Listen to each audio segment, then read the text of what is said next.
Hello, my name is Heather Henry and I am a frontline practicing nurse. Thank you, first of all, so much to APNA for inviting me. I also want to extend my respect to the Indigenous people of Australia. Thank you so very much. So, the title of my talk is The Ninja Nurses of Primary Care.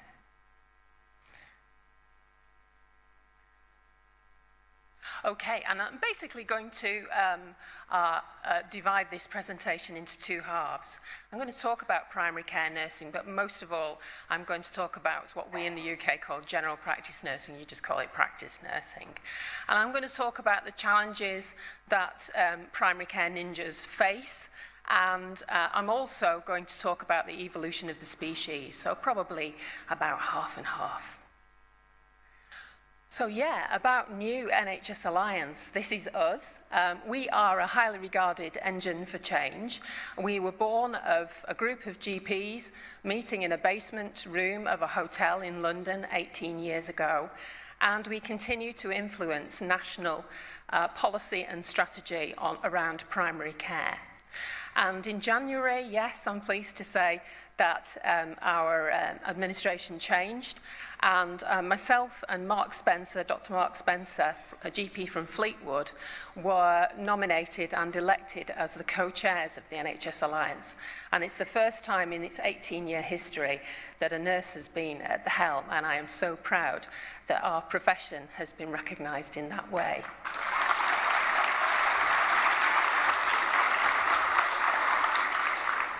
And yes, we are an alliance, and so our chief executive there in the middle, Maren, she is, Maren Simpson, she's a housing expert, so we are indeed an alliance.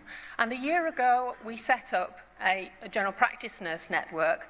I met a practice nurse called Louise Brady, more of her later, and we decided that more had to be done. What drives me generally is unfairness, and I saw that things hadn't moved on in 25 years since I was a practice nurse, and I decided to do something about it. So this is my 50th year standing on a stage, and thank you to my mother for those glasses, by the way. So age 4 at Horwich Festival, I was thrown on stage to do verse speaking, Bible reading, you name it, I did it. As you can see, I was quite successful. And a little bit about me then, yes. The things you need to know about me is that my mother was a hairdresser and my father was a salesman, so generally I'm quite good at talking. Okay. And this is me at my hospital badge ceremony with my mother, my father, and my grandmother, and my beloved grandmother. And I trained as a nurse at Manchester Royal Infirmary. And I remember doing a bed bath with Sister Tutor, as we had then, Sister Amelia, who was French. And at the end of that bed bath, she said to me, "Student Nurse Fisher," as I then was, "you are running before you can walk." And I remain that way, I guess, to this day, running before I can walk. I've had asthma all my life, pretty bad, and with a few complications, age 21, I had most of my right lung removed. And that led me to a career when as soon as I qualified, I left Manchester Royal and went to Wythenshawe Hospital, a specialist cardiothoracic hospital, as you might expect, to nurse other people with lung and heart conditions. And it was at Wythenshawe that I ended up finally on a chest ward and realised suddenly that I was on first name terms with the patients because they were readmitted so frequently. And of course, Sister Amelia's prophecy rang in my ears when I said to myself, I know I'm going to go into primary care and I'm going to stop these people coming into hospital. Okay, so let's talk about the power of primary care nursing. And I entered general practice, age 29, full-time, no transition, no support, and fortunately ended up in Longsight Health Centre, which is round the back of Manchester Royal Infirmary, a multicultural, predominantly South Asian community. with university students from all over the world and pockets of severe and multiple disadvantage. And fortunately, it was a training practice, and I was supported there by the GPs that I worked alongside. But I want to talk about the power of practice nursing and a particular patient I came across. And he turned up in a shabby 70s suit, kipper tie, and straggly grey hair. And he was a transvestite. And he came to me for a health check. And I pretty soon realised that he was struggling with alcohol. He used to melt boot polish and drink it. And he used to sieve brasso, you know, the stuff that you clean your brasses with, and drink it. And he showed me the marks on his arms where he was cutting himself with a Stanley knife because he was being abused by his own community. He smoked like a trooper, and he fried everything. And in my inexperience, I told him all the things that he needed to change about his life. And as I say, please don't try this at home. And a few weeks later, he came back to see me, and he said he had given up alcohol on his own, alone. He had detoxified because I had said to him that he needed to do something about his drinking. And I was horrified. And obviously I'd spoken to the GPs about him the first time that I saw him. I was doubly worried then. But fortunately, it had no ill effects, thank God. And a couple of weeks later, he came back to me and he said he'd stopped smoking and he'd thrown away his frying pan. And so this is the power that we as primary care nurses have. And so we have to be really careful as ninjas how we use it. Okay, so this is Longsight Market, a traditional inner city street market. And on a Friday, I used to go there and shop like everybody else. And it became clear to me as I went round that market in my uniform, and people used to come up to me and talk to me about their baby sore arms after the injections and various other things, that I belonged to that community. I was part of them. To the extent that they worried that I hadn't got married yet. Why hadn't I got married yet? And would I like to come to their restaurant to meet various relatives of theirs? But in all seriousness, you know, we are there before life. We are there at the end of life. We are there in the prisons. We are there in the schools. We are there in the home. We are definitely part of that community. So why did I choose ninja? Well, the definition of a ninja is that we are invisible warriors. And it is that invisibility that we need to address. This will sound familiar to you from what I can gather. Student nurses can't get placements universally across England. So few know what we do, and so few come into the specialty. General practice on the whole remains in the UK as independent contractors, so corner shop employers. And so nurses are isolated from each other. And because the employer is next door, they have difficulty speaking out. And most of all, they rarely articulate their economic value. Mostly we talk about our clinical value, if we talk about it at all, because we are so modest. And the nurses that I speak to, particularly the Queen's nurses, I saw 3 on-the-trot presentations from North West Queen's nurses about how they keep people in jobs, at home, out of hospital.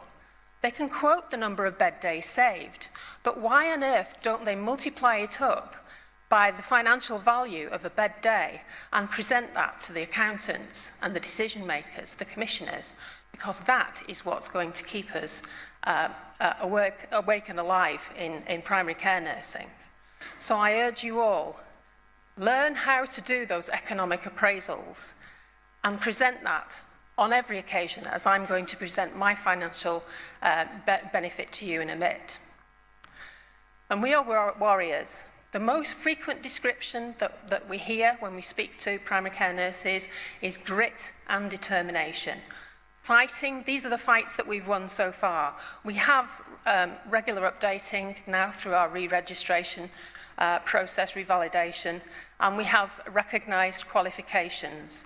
We have nurses working in equal partnership in surgeries, and we have nurse-led surgeries. And we are looking now towards primary care at scale and at pace. They're calling it new models of care. And within that, we're fighting for the nursing voice to be heard and recognised as we develop those models. And we are establishing training hubs and spokes, so no longer will each surgery train up and lose the practice nurse to the surgery next door who offers a few quid more. That happens an awful lot, and what we're trying to do is to create that hub and spoke system across a number of practices, or as we call them, federations. So practices are federating in the UK, so things are a little bit better. And we have a perfect storm in practice nursing. This is a report from the Queen's Nursing Institute in December of 3,032 nurses, so a very large percentage, and so quite a voice really for the current situation in primary care nursing.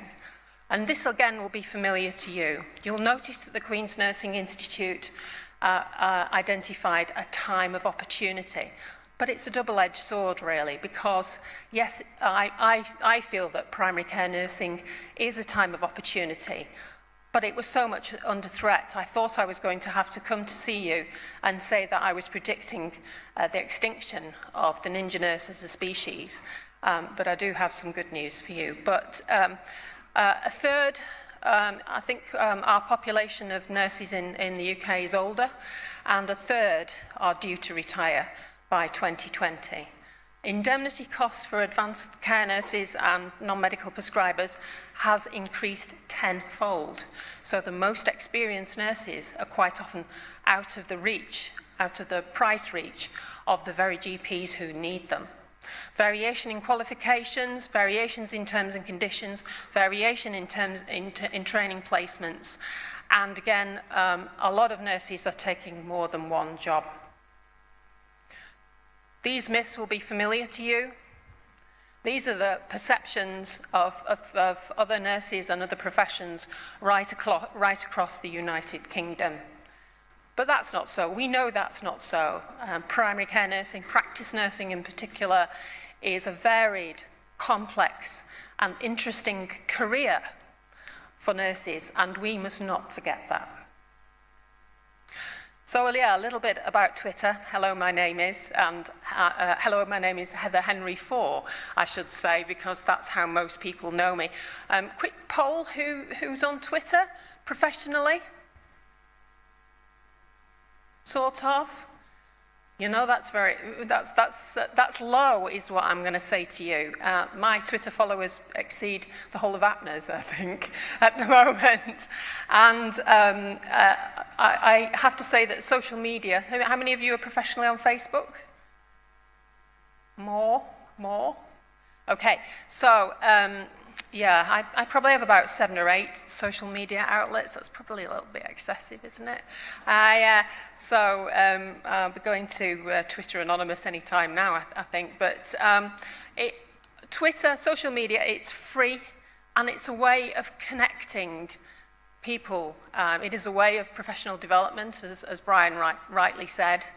And I would urge you to think about how you come together with a voice when you in Australia are so widely spread, so clinically isolated, more so I think perhaps than in the UK. When I think of rurality and I think of what you're facing, they're in 2 different leagues altogether.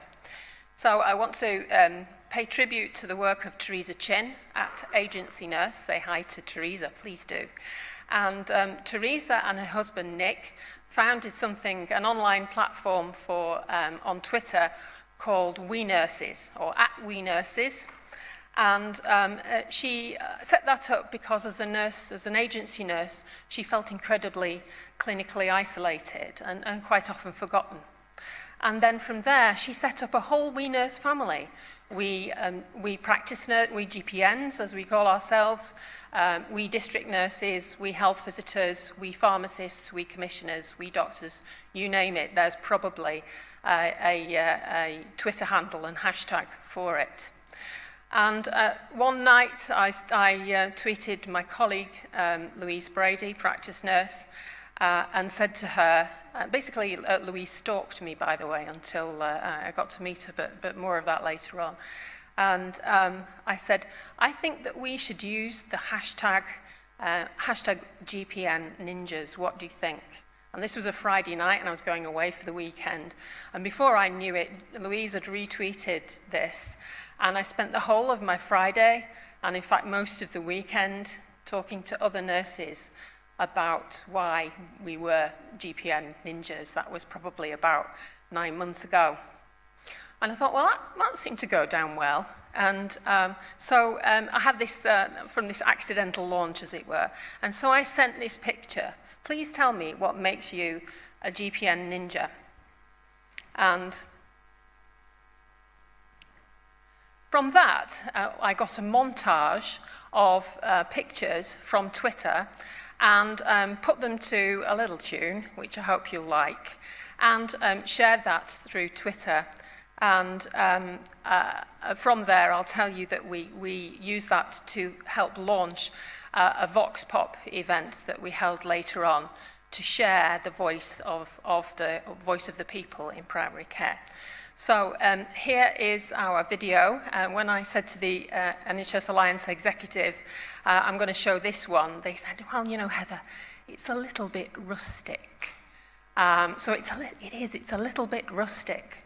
But the thing is, it is made by the people, for the people. That's the point.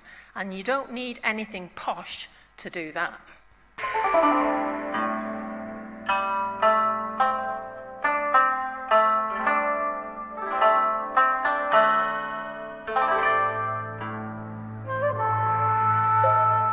I can honestly say I still get up every morning, come to work and enjoy coming to work.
Case of seeing a patient and building and ticking boxes. You actually have to build up a rapport with that patient, which means getting to know them, getting to know the family.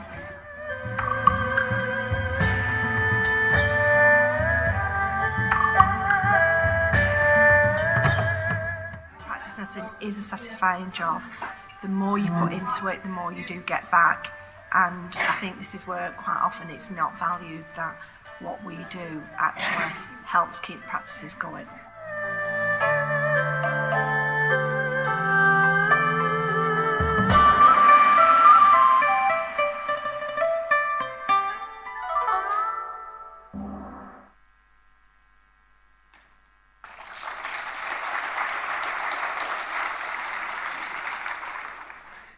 So, thank you. That was real, wasn't it? That was the real stuff. And from there, we encourage people to come to Manchester, to NHS England, who lent us a room, and to RCN Central Manchester, who gave us a few quid for a community reporter. And we filmed the voices of nurses, doctors, and patients And that video's been well promoted by APNA in their primary care magazine. So you look for the Ninja Nurses of Primary Care, and that's about 6 minutes long and talks about and shows what we talked about there. And so from there I said, well, we better not stop now, we're on a bit of a roll. We set up something called a Thunderclap. And again, Thunderclap is free. I think I paid about $90 for some of the analytics, but basically that is a tool where you get a number of supporters to sign up to a campaign message, and then at a single moment on a single day, all of your supporters will release the same message. And this is ours. I support GPN Ninja campaign to raise the profile of general practice nursing and address the GPN recruitment crisis. And our target was fairly modest, 250. Our network was still very, very young, and the NHS Alliance, because it was so GP dominated, wasn't well known to nurses. We managed to achieve 261 supporters, but we chose people who had a very large number of followers. So people like Diabetes UK, who had thousands upon thousands of followers. And so at 10:30 one Sunday morning, and Teresa Chin told us to use Sunday morning because nurses are a bit bored at that time of the morning, and they tend to be on Twitter. And we released the message, and we had a social reach of over 750,000 people. So yes, I come to you with our latest victory. So just before I left, NHS England produced a document called General Practice Forward View. And I think NHS Alliance is name-checked a number of times, particularly for its study of how to make time in general practice and reduce bureaucracy, which I would commend to you. But particularly for the work of the British Medical Association, the Royal College of General Practitioners, the Royal College of Nursing, the Queen's Nursing Institute as well, coming together as one voice. And I must say that we need to have that one voice because primary care is near the edge in the UK. Demand has risen, the number of GPs has fallen, bureaucracy is high, the burden is overwhelming. And just before I left, they announced £2.4 billion per year for 5 years investment in primary care, which would bring up the percentage of NHS spend in primary care from our heyday at 14%, we'd fallen back to 8%, and now we've gone back up to 10%, which is the same level now as Australia. So over those 5 years, we will regain some of our funding place. But in addition to that, GP Forward View allows £15 million for the development of practice nursing. And so, we must speak up, and we are beginning to get some changes. So now I'm going to go on to the evolution of the ninja species as the heart of the community. And here I might be saying some things that feel a little bit uncomfortable to some of you. This is my world view. Do we feed people fish, or do we teach them how to feed themselves? My view is that the predominant paradigm for healthcare is that we assess needs and we meet those needs, and those needs become ever increasing, and to some extent they can lead to a level of dependency. And if you haven't gathered by now, I'm a sort of glass half full sort of a girl, especially tonight, by the way, Brian, if you're around. Yeah. Okay. And so I want to introduce you to the concept of asset-based community development, which is what I specialise in, social innovation, and the idea of asset-based nursing. And this concept is more about focusing on what's strong in a community, not what's wrong. And it is more of a social approach to balance up a clinical approach to nursing. And it is about co-production. And by this, I don't mean things like expert patient programs and working alongside patients as partners to improve the care that we give. I mean us entering their world, the community's world, to help them to achieve the things that matter to them. And the concept I want to put to you is sometimes, are we guilty of being addicted to heroic caring? As nurses, we are taught to care. We come into it because we have a caring nature. But in some instances, does it not disable the very people that we hope to help? And so if your leg is broken, you need caring for. But if your life is broken, you need caring with. And so what do I mean by that? So let's look at the evolution of the British Fire and Rescue Service. My colleague Alan Penton is a former senior retired fire officer. He's on the executive of the NHS Alliance, and he would teach his fire officers to carry a football on the fire engine in Merseyside. And as the engine passed a number of bored youths, he would encourage the fire officers to get off the tender and have a game of football with those young people and get to know them. And a result of that, the number of cases of arson dropped like a stone. And Merseyside Fire and Rescue Services and Fire and Rescue Services across England decided that they were no longer in the job of putting out fires. They were in the business of preventing them. And to prevent them, they had to work alongside the community. And so this led to industrial action by fire officers who joined to heroically put out fires. And their work has now changed much more towards visiting older people, going across the road, reintroducing them to their neighbours. They've lost touch somehow, and the ladies' relatives have moved away. And they do things like they cross the street and knock on the door with a neighbour and say, you do realise that Alice is on her own now, and when you go, she says she knows you, will you knock on and see if she wants a loaf of bread? That's the sort of thing that Merseyside Fire and Rescue Services actually do. This is retired Police Sergeant David Ainsley, and he is, again, on the executive of the NHS Alliance. And this is his work in Camborne, in Cornwall, with an organisation called the TR14ers. That's their postcode, by the way, in Cornwall. And one night he was in a pub with a guy who was a street dancer, and they hatched a plan to introduce the street dancer to the young people hanging around the streets of Cornwall, because there's a lot of antisocial behaviour. And they borrowed a nightclub, and they got fruit from the local supermarket, and they set up a training programme for street dance. And the TR14ers was born. And whilst his colleagues were continuing to issue antisocial behaviour orders, the young people of Camborne were inside dancing, and because they were dancing so hard, they were unable to smoke, because you can't smoke and do all the dancing. And the asthma symptoms also began to recede because of the exercise.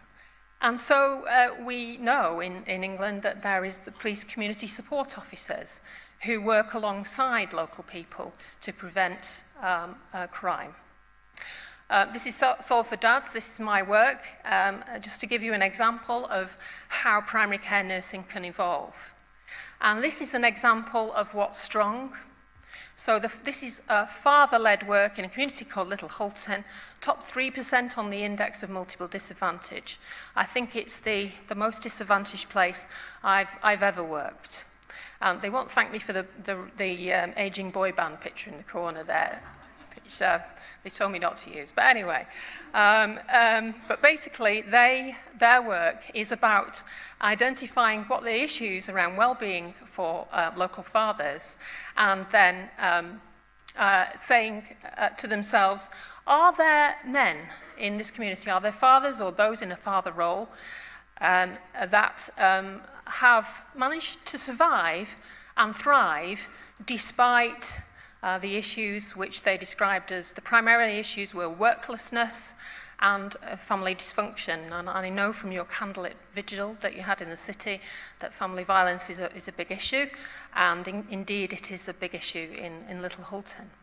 And what they did was inquire amongst themselves, what is it that makes certain of these fathers more resilient, so they don't end up, like many of the men that I talked to, on a bridge over a motorway considering ending their own lives. And I thought we were looking for good fathers who had managed to find ways of coping, and I was wrong. What I actually saw, because it was my job to create the conditions for these guys to come together, not to nurse them, what I actually found was men who were socially open. You know the bit about men don't talk about their feelings? Yeah, we found guys in Little Hulton who did, and would spill their feelings all over the table in the middle of a room. And what that did was, the men tended to lock up their feelings through pride and shame, and socially isolated themselves, or in fact were socially isolated by their own families. And what would happen is that when one guy spilled how he was feeling, quite often suicidal, I'm talking about this in the middle of a cafe in Little Hulton, then the other guys started to open up, and the healing began. And the interesting thing was, as the fathers got well, so did the children, and the family relationships improved.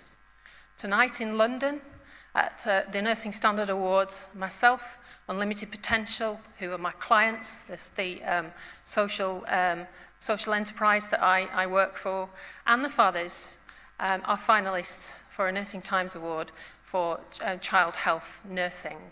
And it is not my work, it is theirs. And I celebrate with them their achievements.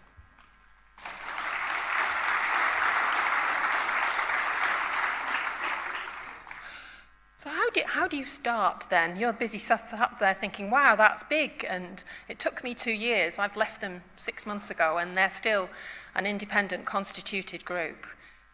You start with a small change, and what we call a Trojan mouse. And I've not made that up, by the way. It's actually a technical term used in complexity theory, if you're interested. And that means that small changes can have a big effect. One of the most amazing things I see is communities who start with a tidy up and end up with a whole-scale community transformation. Those are the things that I've seen. And so I met Louise Brady, and she pestered me on Twitter till she said to me, just come and say a few words to a few people with diabetes. And I went, yeah, okay then. And when I got there, what she'd done was arrange a party for a couple of hundred people. And there were rock choirs, and there were magicians threatening to cut people's heads off. And there were people talking about their diabetes, and there were clinicians talking about diabetes. And she'd got the whole of the assets from her practice, from her patients, from her community. And she uttered those immortal words to me, oh, Heather, I'm glad you're here. Would you close the show? So I do a little bit of poetry, as Brian knows. So I did give them a poetry, but credit to Louise, her practice asked her not to do the party, but it was one of those wonderful occasions when people come together and socialise and a lot more gets done. This is an example from my own practice, and it's called Eccles Together in Health. And here it's 7 practices working in equal partnership with the populations that they serve. And they're doing small changes, plan, do, study, act cycles. So do something small, see what happens, make a small change, do it again. There are 3 sub-projects. I'm going to talk to you about minor ailments. And so with minor ailments, 1/5 of GP consultations are around minor ailments. So this is around encouraging people to go to the chemist rather than the doctor. And so having spoken to people in the community, I decided to write a children's story. I didn't know I could write a children's story, where Billy, the 7-year-old, takes his sister, Rosie, who has eczema, to the chemist to have her rash treated. So we're looking at pester power from the children to encourage the parents to take their families to the chemist. And the first small changes with the clinicians to make sure the work was clinically right. So you can't see the picture very well, but it's a very bad watercolour that I've done, by the way. Share it with the mothers. So Coffee Morning Mothers read it. And here you can see Ethan, who's 9, and also his sister Casey next to him. And I went up to him in the middle of an event. He knows me quite well. And I said, excuse me, would you mark my homework? Which was a quite unexpected thing, I think, he from me to ask him. He gave me 9 out of 10 because I hadn't put the page numbers on and there was a typographical error. But Casey, I'm pleased to say, gave me 100 out of 100 for the story. And it's got in local names so that people say, ooh, that's the name of my GP. So will that work in terms of pest power to stop people going to the GP? I'm going to let you know on Twitter as to how that goes. And this is my last slide. You've probably seen this from Margaret Mead. Never doubt that a small group of thoughtful, committed citizens can change the world. Indeed, it's the only thing that ever has. So what do we know? We know that primary care nursing is a privilege. We see all of life. And the community see us as part of them. Yet many, including our own professions, we are invisible warriors. To become more visible, we must come together and show our passion and values as publicly as we can.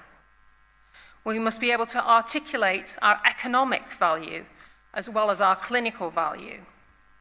As we go forward, we will evolve to see patients as people with skills and strengths equal to our own. We can flex from being heroic carers to standing beside residents and whispering, you can do it. Thank you very much indeed.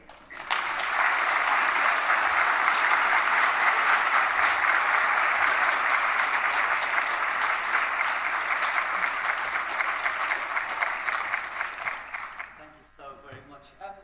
Would anyone like to go about time about 1 or 2 questions? Would you like to ask a question or make an observation? I forgot to mention the economic value of my own work. Yes, indeed. Please. Okay, so for dads, we actually use a tool called social return on investment, and I'm here all conference to explain what that means. But basically, the social value of each father, and there were 26 that were involved for 2 months or more, 80 odd for 2 years, is £65,000 per father. The wellbeing value for the children of the fathers is £700,000. The social return on investment calculation is for every £1 invested, there was £14 return on investment. That work has now been funded by a foundation in London for 3 years, and we are currently in a population called Winton rolling that out. So that is my economic analysis.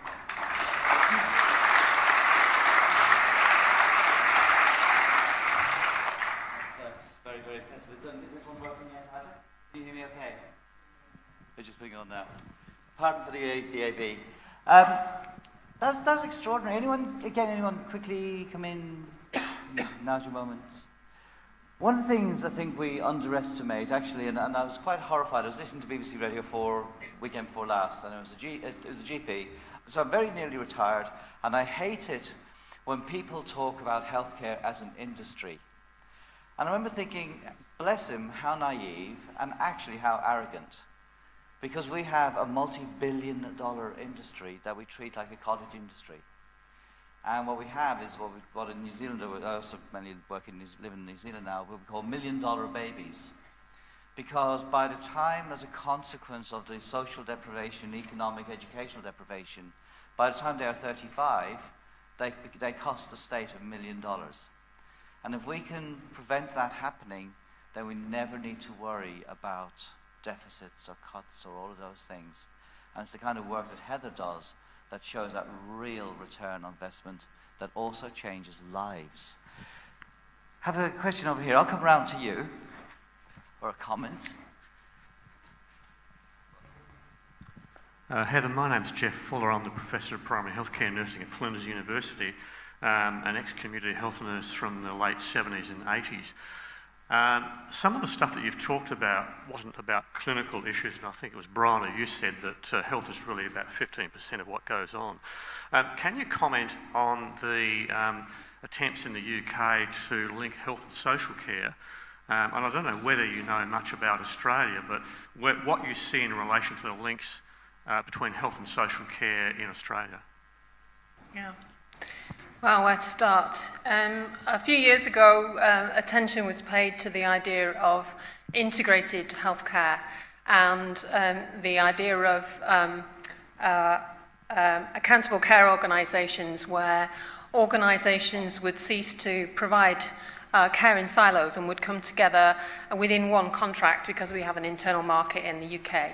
So particularly linking things like older people or learning disability, health and social care together within one contract with one lead provider, and that's called ACOs.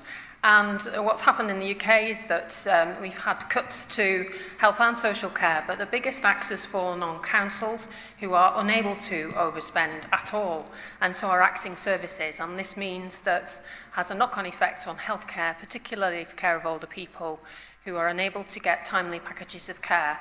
And so we have this perfect storm. And within a new NHS Alliance, we would see that we need to look beyond health and social care. And as Brian mentioned, we particularly look towards the link between health and housing, and ideas like boilers on prescription, which Sheffield have done a lot of work on with an organisation called Gen 2 Housing. These are the sorts of things that we need to think about. My mentor, Hazel Stuteley, says that health needs its 5 a day, and those 5 a day are local authority, housing, education, police, fire. We've got that. Local authority, housing, police, fire, and housing.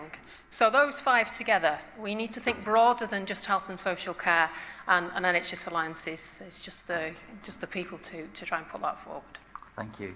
And one last question or comment over here.